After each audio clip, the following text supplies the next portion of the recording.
So we're in 1 Peter chapter 2, and we're getting close to ending chapter 2, in fact. Did want to mention, as we get started from 2 weeks ago, we were talking about some of the terms here for good, and I just wanted to point out, in case there was any confusion, that in verse 12, these good works here in verse 12, having your conduct honorable among the Gentiles, that when they speak against you as evildoers, they may by your good works which they observe glorify God in the day of visitation. This term is beautiful, kalos. It's beautiful works. Those things that we do out of just service to God, and it doesn't have anything to do with anybody else. It's just this is what we do automatically in our service to God. These are beautiful works that upholds the example that we're supposed to uphold.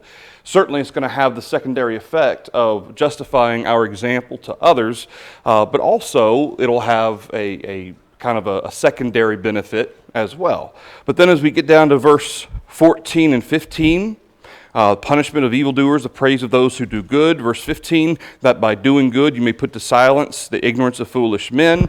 This is the term agathos, or that which is beneficial. And that's why in our notes, or in our questions rather, we have questions like question 5, give an example of a situation where our beneficial conduct could have an impact on those who see or hear what we do.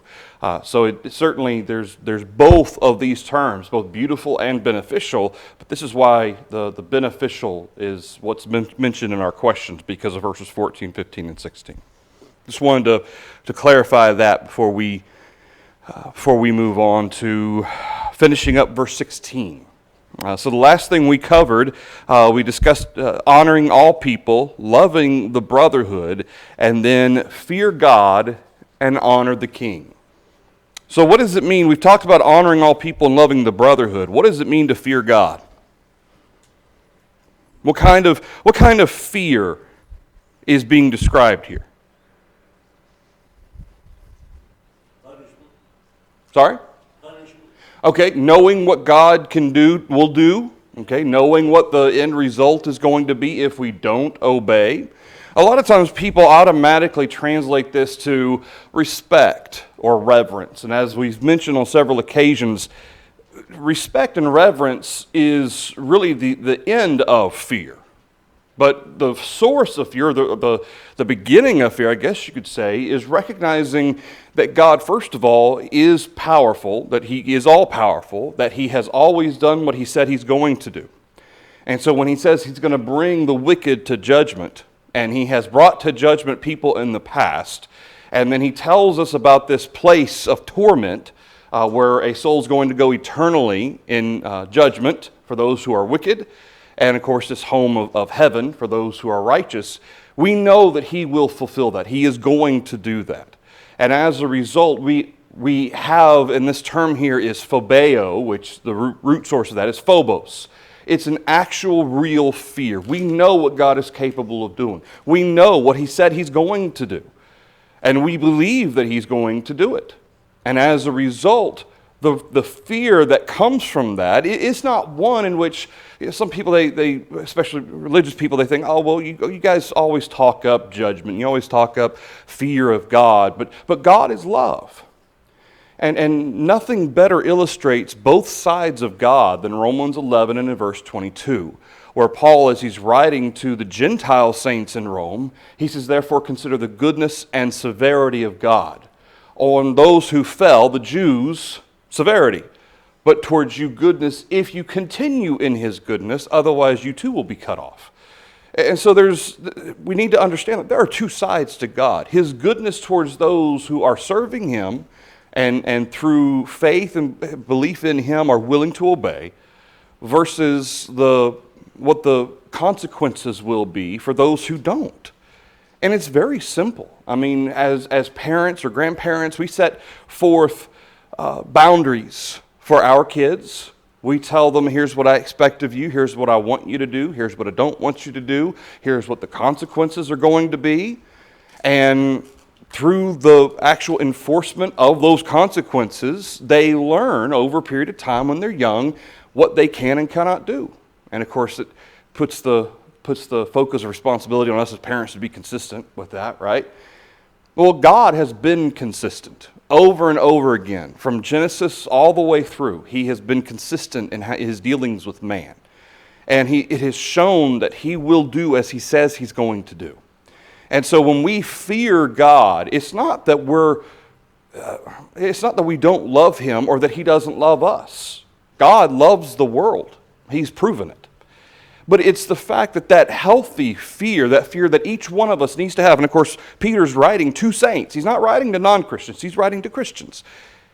That fear keeps us in balance. You know, and I've used this analogy before because I think it's such a good one, is that a race car driver, you've got the wall on one side, you got grass in the other, and the race car driver knows if he goes to the right hand or the left hand, he's going to spin out or crash.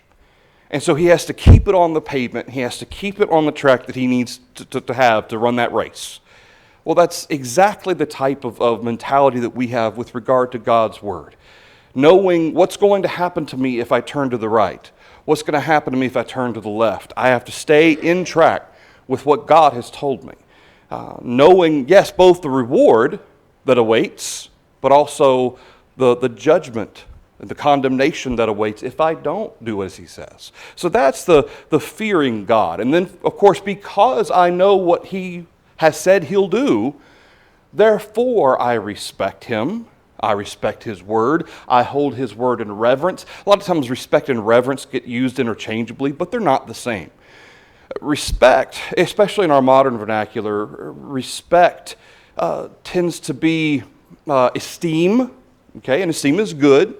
All right, as if God is separate, higher, and that's good. Respect is good, but reverence carries with it something a little bit more. It's not just respect. What else would you say reverence would be a part of that?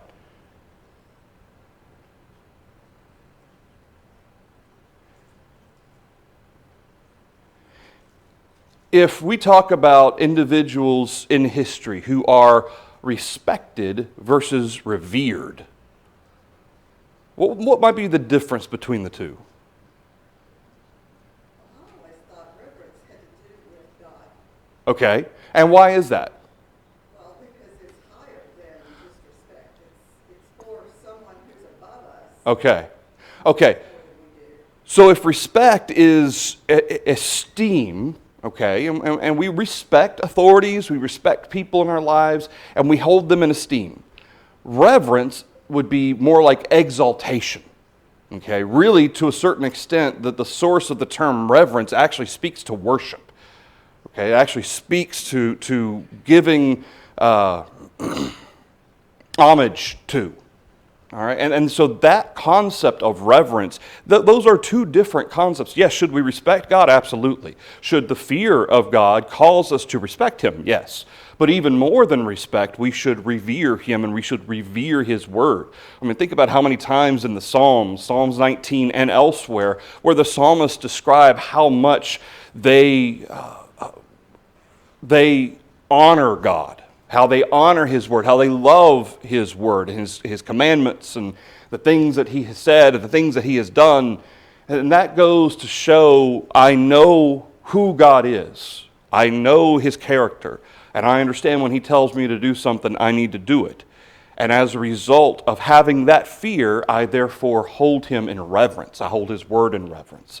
And so when we read places like this, or this term like fear God, again, and we've talked in our Wednesday night study months ago about the different translations and how a lot of times these translations are translating words in maybe ways that don't fully correlate to what it actually means. And some of the newer translations have like respect God, or and really it's mainly respect. I've never seen actually one that says reverence God, but respect God. And yes, that is true, but that is not really the full meaning of the concept that Peter's describing here. That's why in part of all of this, describing all the stuff that he wants us to do, honor all, we talked about that, love the brotherhood, fear God. And then what does he say about the authority on this earth? Honor the king. honor the king. So the only one to whom fear is due, at least in terms of in comparison, is to whom? To God. Okay. Now, with respect to observing all of the laws and so forth, certainly there's the understanding that we can be punished if we don't obey the law. But ultimately, is it because we fear man, or is it because we fear God? God tells us to do it because He's told us to, not just because you might get caught. And we've talked about that both in this context as well as in Romans chapter 13. And so in the concept of honoring all people, there's a certain sense in which we esteem others, and that's where that concept of respect really comes from. That honor really goes to the concept of respect, whereas the fear of God ultimately produces reverence, not just respect, but reverence. And then so that honoring all, and then honor the king. Well, wouldn't the king be part of all? Why does Peter separate the two?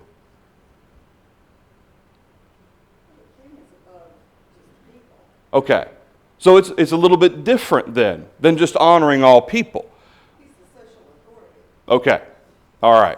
So then what Peter wants to do is he wants to emphasize, he's not being redundant, he wants to emphasize that there is a manner in which we honor all and esteem all people, okay, hold them in high regard, and then there is a different aspect to that physical responsibility that we have with regard to honoring the king.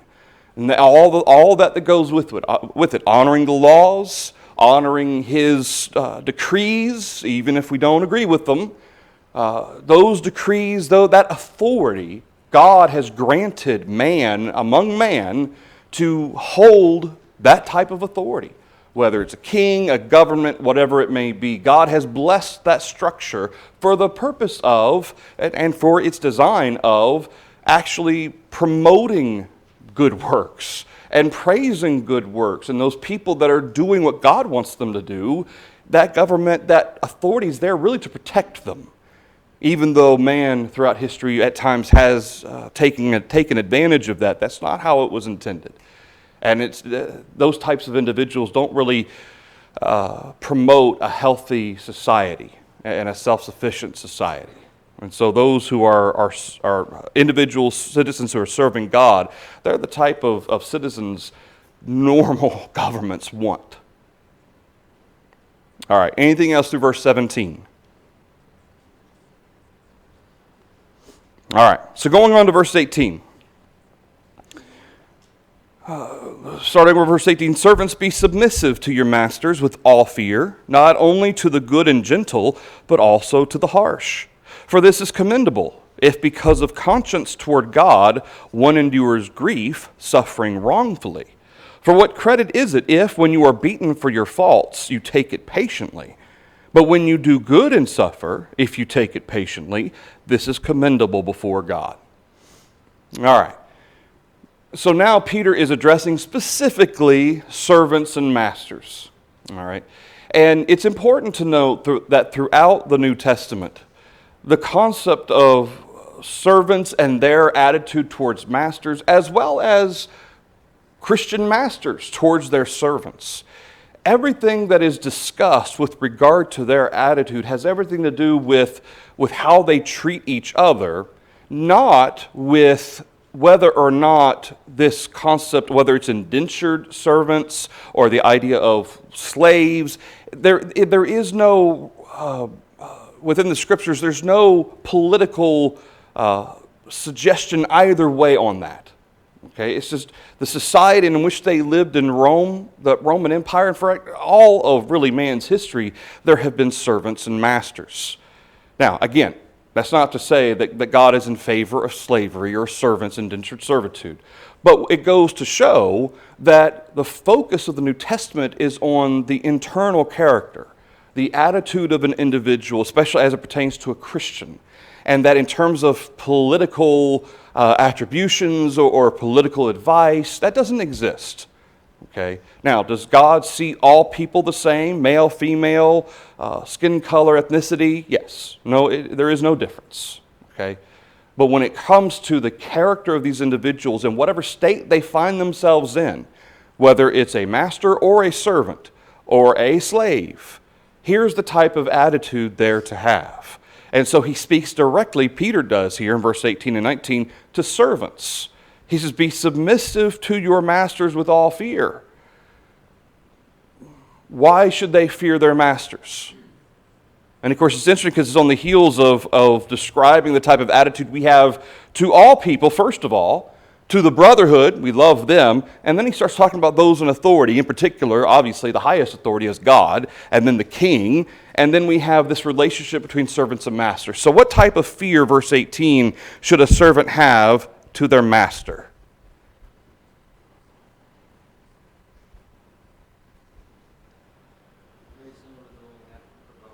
Okay, and why would that be? And just as Brian mentioned, this term fear here is phobos. It's the same term that is often found with regard to fear of God. So why should servants fear their masters? Sorry? Okay, it goes back to this authority and understanding this is what they've told me to do. This is my relationship with them. They have the authority to tell me what to do. Therefore, I need to do it. Okay, that's exactly the type of phobos or fear that one should have, because if they're doing what they're supposed to be doing, generally speaking, you would hope that the masters would be pleased, the masters would be patient, and so forth. But that's why Peter addresses, even if some aren't, you still should be serving them and submissive and so forth. But you serve them with all fear, not only to the good and gentle, but also to the harsh. Why should I be submissive with all fear to the harsh? If they're mistreating me, why should I really pay attention to what they think or what they say? Why does Peter make a point about this? Yes, ma'am. Okay. All right. And of course, this is not the only place where the characteristic or the relationship of masters and servants and masters is addressed. Paul routinely addresses this in his letters to Timothy and so forth, Titus. And in many of those cases, he references the fact that servants, you serve those masters as if you're serving God. Okay? You have that same mindset, that same relationship. You honor that situation you're in. Whether whatever you did in the past has brought you to that point, again, whether it was some debt that you couldn't pay back, therefore you were an indentured servant, it's an indebted, and so you have to pay back that debt through service, or you're in some form a captured of Rome, therefore you're a slave. Regardless of what relationship or status in society that you have, you are bound to follow that status. Okay? Which is to say, is God in favor of masters abusing their servants? Is God in favor of servants abusing their masters? Is he in favor of us abusing anybody, regardless of the relationship? No. Okay, this is not indicative of, again, going back to any kind of political aspects or revolution or anything like that. This is about the relationship that you have towards those who are in authority over you. And in particular, we have servants and masters. Now, in our society, this doesn't exist. But what's the next closest analogy? So, yeah, work. You've got employees, you've got employers. Okay, this is the next kind of closest analogy that we have with regard to the relationship that's being described. That being the case, let's kind of read it in that light for a minute. Employees, be submissive to your employers with all fear. Again, the relationship may not be quite as tenuous as a master and a servant would be, but not only to the good and gentle, but also to the harsh. Those of us who have maybe been in business for a while, we've worked all our lives or whatnot, I'm sure at some point you've had a boss or a higher up that was not very nice. Okay? Maybe this individual was harsh, maybe they were kind of verbally abusive, maybe their expectations were extremely high, you could never do anything good enough for them. Okay, perhaps there was somebody that just always kind of was riding you all the time. are we supposed to treat them any differently in terms of our employee-employer relationship than those bosses that are easygoing, easy to please, never getting on to us? No. No, it's supposed to be exactly the same. And of course, the expectation is the expectation based on what my employer is expecting or my master? Who is it that's watching even if they aren't? God is. God's watching. Therefore, the expectation here is not because of my master or my employer, but because of God. Okay, I am a servant of God. I am a Christian at all times. Not just on Sundays and Wednesdays, not just on Monday through Friday after 5 o'clock, but when I'm at work, whether the employer is there or not, or my boss is there or not, I'm a Christian then. And of course, Paul would address not pilfering and showing all good fidelity and embracing and showing the Word of God working in us and our example. Okay, whether anybody else is around or not. That expectation that we have of ourselves comes from God. It doesn't come from man. And this kind of speaks to that as well, not only to the good and gentle, but also the harsh. It has nothing to do so much with the master and how they treat me. It has everything to do with what God has told me to do, and since since God has told me to obey my master or my employer, my boss, I do it. Okay, it's not contingent on what, as long as they're good to me, I'll do what they tell me to do. Or as long as they don't tell me to do it, if they ask me to, fine. But if they put it in declarative terms that you have to do this, I'm not doing what anybody tells me to do. Sometimes are there others who kind of have that immediate thought process when somebody tells you to do something, well, now I don't want to do it. I'd have done it on my own if you asked me, but now you told me to do it, I'm not want to do it. And yet, do we have that right when people in authority tell us to do something? No. And of course, servants and masters, the judgment or the punishment for disobeying your master certainly would have been more unpleasant than going before your boss and having to answer for what you didn't do, or possibly being fired, obviously. So, but still, that analogy exists even today. Any thoughts so far through verse 18? Yes, sir.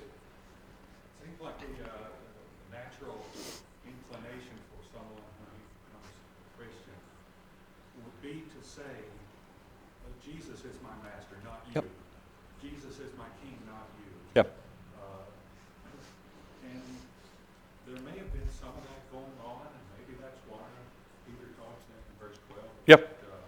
They speak against you as evildoers, and Peter's corrective is honor all men, fear God, honor the king, servants obey your masters, even if they mistreat you. Right. Don't give them any ammunition against you. Exactly. Wives, be in subjection to your husbands, even if they're not Christians. Right. This isn't a social revolution. Right. They may hear about other slave uprisings and say, okay, these Christian slaves, now Yeah. they're going to do it, so we got to keep them in line. Right. Peter is trying to correct that and keep everybody doing what they ought to do, even if they're mistreated wrongfully. Absolutely. As evildoers. I mean, what was the charge against Paul? They turned the world upside down with this Christian revolution. Yeah. It's nonsense. Well, and it really goes to speak to this phrase that Paul uses, that Peter uses in verse 16, as free, yet not using liberty as a cloak for vice. I'm free. And so nobody can hold me in chains because God has set me free. One of the reasons a couple of weeks ago we talked about the case for peace on earth, especially around the time of the holidays, was to speak to what type of freedom or liberty Christ has given us in relation to peace. And it has nothing to do with physical freedom or physical liberty or peace. It has everything to do with spiritual liberty and peace. And that recognition certainly applies in every stage of a person's life and circumstances and relationships and binding social obligations. it filters on into all of those. And just as James mentioned, some of these Christian servants, upon being converted and being taught, obviously being baptized as being converted, that concept of being free, they might misunderstand that idea. And they might think to themselves, well, I only serve God. Going back to Peter's recognition of sojourners and pilgrims. This is why he's emphasizing, listen, you're still servants of the king. You're still citizens here in this life. So you obey the king. You do those things that are expected of you. Again, really going all the way back to, and this is what he deals with verses 19 and 20, the type of example you're setting. Okay, if people can use this against you and say, well, obviously you don't practice what you preach, or all Christians are seeking to create social change, that's not what God has told us. That's not what Christ has taught us, and that's what what Peter is embracing here in verses 18 and 19 to iterate that point. Anything else through verse 18? So when he says in verse 19, for this is commendable from whom? Is it just commendable from the master? From God. Whether the master commends you or not is irrelevant. What matters is if God is commending you. This is commendable if because of conscience toward God, one endures grief, suffering wrongfully. So what specific aspect of this relationship of verse 18 is Peter addressing being commendable? I mean, fulfilling God's word is commendable all the time. But what specific issue that goes against human nature is commendable? Taking it when you don't deserve it. Also to the harsh. And it seems like that is the specific situation that Peter's addressing. This is commendable because it tends to be easier for us to do what's expected of us when our boss or employer is more laid back, easygoing, and there's not that aggressive or harsh nature. But when there's an aggressive and harsh nature, sometimes no matter what we do, it may not ever be enough. And so we get yelled at or whatnot because even though we've done what we were supposed to do, for whatever reason, boss is in a bad mood or whatever. This is what Peter's speaking to, if because of conscience toward God, not toward man, not toward my master, not towards the king, but my conscience toward God, one endures grief, suffering wrongfully. Even though I did everything my master told me to do, they're still abusing me in some way, okay? Or they're just not pleased, even though I've done everything they've told me to do. And if I suffer wrongfully, I didn't deserve it, but I still suffer for it, and yet I still do everything I'm expected to do. That is what's commendable. Okay, that goes against the grain. That goes against human nature. Especially, and I don't say this to make it sound a bad thing necessarily, but especially for those, as we were born and raised in America. Okay, this idea of fairness, of liberty is kind of ingrained in us. And that's not a bad thing. It's a good thing. But when it comes to our attitude towards others, sometimes this is very difficult to still be submissive to people who we feel don't deserve it. Okay, and that really kind of sticks in your mind. A person in no way deserves my service, my admiration, my loyalty. They don't deserve it. And yet, I still need to be submissive. And that's difficult. That's difficult for anybody. But especially when it's kind of trained in you that sense of justice and that sense of what's deserved and not deserved, it kind of goes against all of that. And yet this is what God expects of us. Anything through verse 19.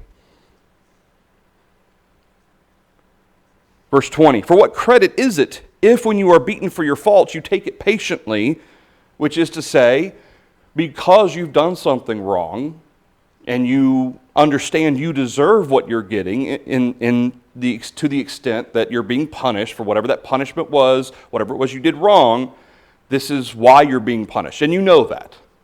Okay? Obviously, if I am due punishment because I didn't do what I was supposed to do, then what does it mean? What credit is it? What credit is it to you if you endure that patiently, knowing you deserve what you're getting, or at least you're being punished for what you've done because you didn't do what you were supposed to do? What does it mean? What credit is it? That would be the normal expectations, wouldn't it? If you did something wrong, you be punished for it. Okay, you're being punished, and that is, I mean, children, they understand that if they do something wrong and they're punished for it, that's, like my kids, we've talked before about the concept of punishment versus abuse. And I said, I asked them one time, can you tell me what the difference is? And they said, well, punishment is because we did something we weren't supposed to. Abuse is for no reason. I said, yeah, well, that's a pretty good way of putting it, pretty simplistic, but that's exactly right. And the idea of punishment is it's just an automatic understanding. If I do something I'm not supposed to do, I'm going to suffer some kind of consequence, whatever that punishment may be. It should be expected. You would hope it would be expected, and unfortunately it's not as much anymore. But yeah, it's expected. Notice the concept of what credit is it, or another way to say that, what profit is it, compared to the second situation. But if you do good and suffer and you take it patiently, this is commendable before God. There are two aspects to this. There's one obvious one, and then a second. What is the benefit?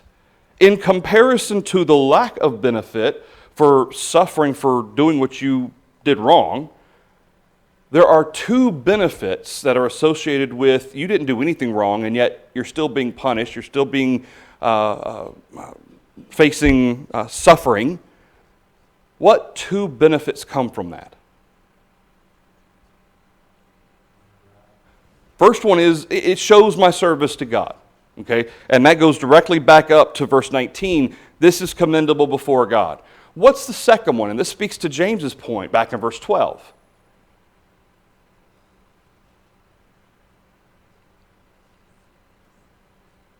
If I'm suffering, whatever that suffering may be, okay, because I'm doing what I'm supposed to do, and yet my master just isn't being fair, okay, fair, what benefit does that carry with it?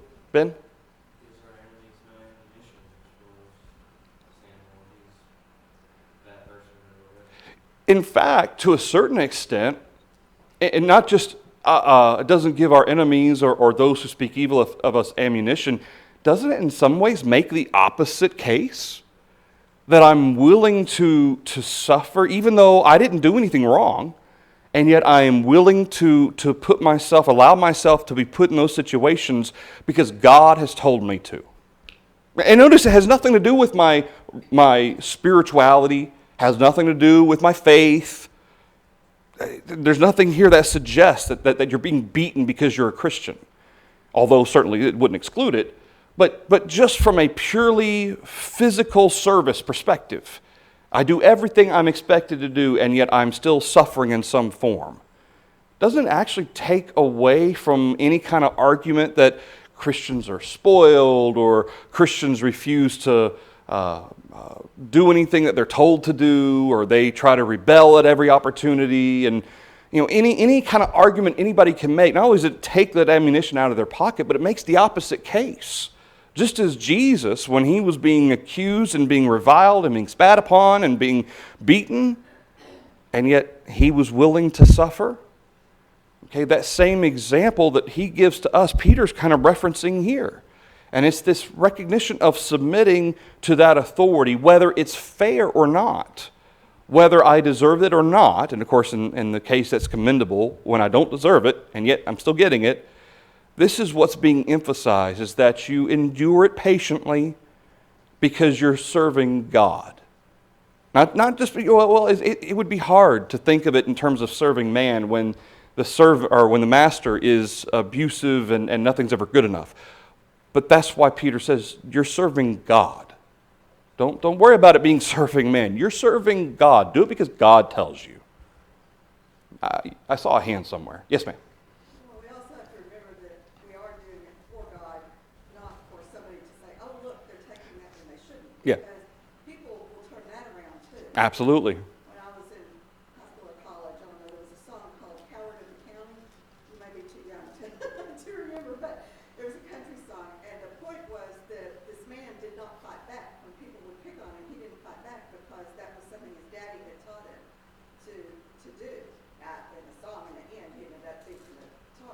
Not the point. Yeah.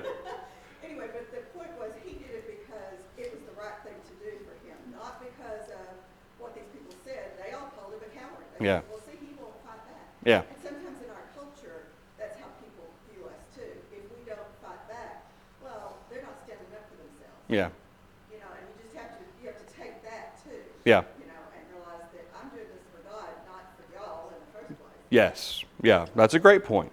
Yeah, absolutely. Because, and you know, those who are absolutely intent on finding something to complain about you, they're going to find, even if it is you're suffering wrongfully, yet you patiently endure, they're probably going to try to complain about that.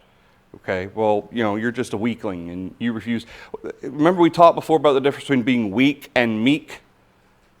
Okay, weak is having no power whatsoever to do anything. Meek is having the ability, having the power, but choosing not to. In a lot of ways, even though Peter doesn't use this word, meekness is certainly a part of this characteristic he's describing. Even though I may have the ability to rise up and beat the tar out of them, or so to speak, I'm going to rein in my emotions and rein in my responses and reactions to that which God wants. Anything else through verse 20? Yes, sir. I think there's the aspect too of who does vengeance belong to? Yeah, yeah. If we take vengeance, we're taking that away from God, right? Yeah. Vengeance is mine, saith the Lord. Over and over again, not only in the Old Testament and the New Testament, we're reminded of that. Yeah, we can't right every wrong. In the world, people in the world suffer that were innocent in that situation, much less ourselves. But one day this old fellow in San Antonio used to say, it'll all come out in the wash and God will bring the soap. You know, it'll all come out. I like that saying. It'll all come out in the wash and God's bringing the soap. And it's true. God, it is going to all come to roost, so to speak, one day. Anything else through verse 20? Verse 21, for to this you were called, because Christ also suffered for us, leaving us an example that you should follow his steps, who committed no sin, nor was deceit found in his mouth, who, when he was reviled, did not revile in return. When he suffered, he did not threaten, but committed himself to him who judges righteously. So here's Christ's example on the heels of this very thing that Christ went through. Of course, we know that's what this is kind of speaking to, that this is what Peter's telling us and telling these saints, the same character needs to be in you. But notice he says, for to this you were called, because Christ also suffered for us. So to what were we called? What's the specific application? Suffering wrongfully. Okay, even though we aren't deserving of it, we're still suffering, and we're called to suffer and be patient in that process. Now let's broaden it out a little bit even more, beyond just the specific point that Peter is making, to cover all of this. To this you were called. In addition to the specific application of enduring patiently, suffering when we don't deserve it, wrongfully, what else were we called to? Here's an example of necessary inference when it comes to applying a principle. The actual application here is the specific of a master who is harsh, but because this example exists, what else is included in that principle?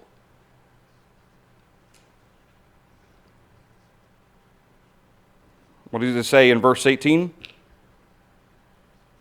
Also to the good and gentle. Okay, to this you were called. Be submissive to your masters. That's to what you were called. Okay, and really you can even go broader than that with regard to honoring all people, love the brotherhood, fear God, honor the king. You respect the relationships and the obligations you have, responsibilities you have in this world. That is what we have been called to do. And then the specific application of that principle of suffering wrongfully comes in verse 21. Okay? Because you have been called to respect and to fulfill those obligations and responsibilities. What about the case where you have a master who is a harsh master and he beats you or abuses you or punishes you for no reason whatsoever? You still endure it patiently. That is the establishment of the principle of you do the things that God has told you to do, and part of that is fulfilling these responsibilities, fulfilling these obligations. And this particular characteristic of being patient, no matter what that means.